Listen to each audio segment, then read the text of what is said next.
Hey everyone, and welcome to a tutorial or behind the scenes look at the synths that I use for this instrumental cover of Ariana Grande's record, Only One. Now, I plan on singing this song sometime later this year and posting it on social media, so stay tuned for that. But I was so excited to do this project because producing instrumentals of existing songs and pop songs as well is such a good way for you to find out what you like as a producer, but also to find out what different elements exist in a pop record or any type of song that really brings the song together. It's a great way to really just get outside the box and to see different perspectives of, again, seeing what works and what doesn't. Now let's get into it. The first synth that I use is a mini synth. Now I used this synth earlier this year and I liked it. This synth is for a beeping noise that exists in the verses of the song. So it's like beep, beep, beep. Yeah, but it's very accurate. And again, I wanted it to cut really through the mix, like very, very crystal clear. So I had it be a saw wave. Oh my gosh, I had it be a saw wave. Right. I didn't use a lot of settings at all. Really, everything happened in the oscillator envelope. So I had the attack set to 0, so that way it's very, very fast and clear.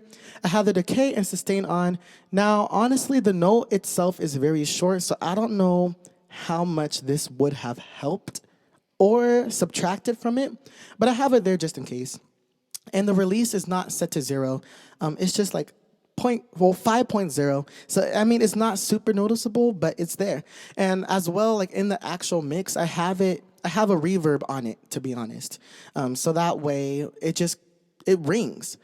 So the second synth that I used is the GMS synth.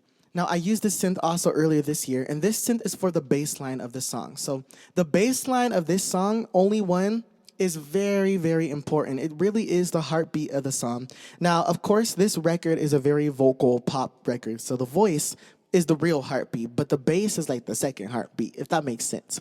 Now, what I used was a saw wave, fox wave, and electro wave. Now, I don't know what a fox wave nor electro wave look like, but together they all sound very good and they sound very rich, which is honestly the sound of it. I don't think I would have gotten it out of an acoustic instrument. It had to have been electric, so I love that. I didn't use any type of filters or oscillators or I guess modulators for this, but everything did happen with the attack, decay, sustain, and release. So the attack is a little bit slow because I wanted it to emulate a stringed instrument where if you were to pluck an instrument, you wouldn't hear the sound right away, but it would be like that little millisecond before like you really hear it.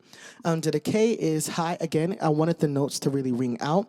And the sustain is high as well. So that way that the notes will carry over each other, because as you'll hear in the instrumental cover, there's some song or some parts of it where there's a descending riff, and that descending riff is actually supposed to go hand in hand with the descending riff of a vocal that I will record. And the release was a little bit shorter. I didn't want it to be annoying to where the point where it just kind of rings over and repeats itself, and I didn't want that. Now, the only thing I used over here was distortion. I had a little bit of distortion, so that way it's similar to an electric guitar. And then I used some reverb. So as you can see down here with this bass synth, I only had EQ, but no reverb at all because I wanted it to be itself.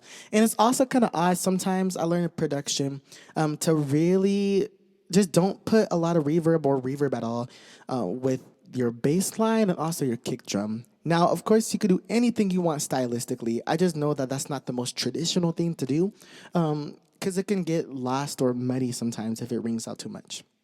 So now we're at the point where I encourage you to listen to this instrumental of this song and tell me what you like about it, or maybe tell me things that you don't like about it or things that you would do different.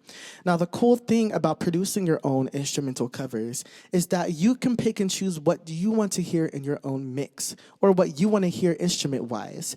It's a bit different than like if you were just to find an instrumental song cover on the internet, because you can really customize it to yourself. And that's what I love about being a producer, is that you can do that and you have that freedom to add whatever you want creatively. You can even switch up the genres if you want.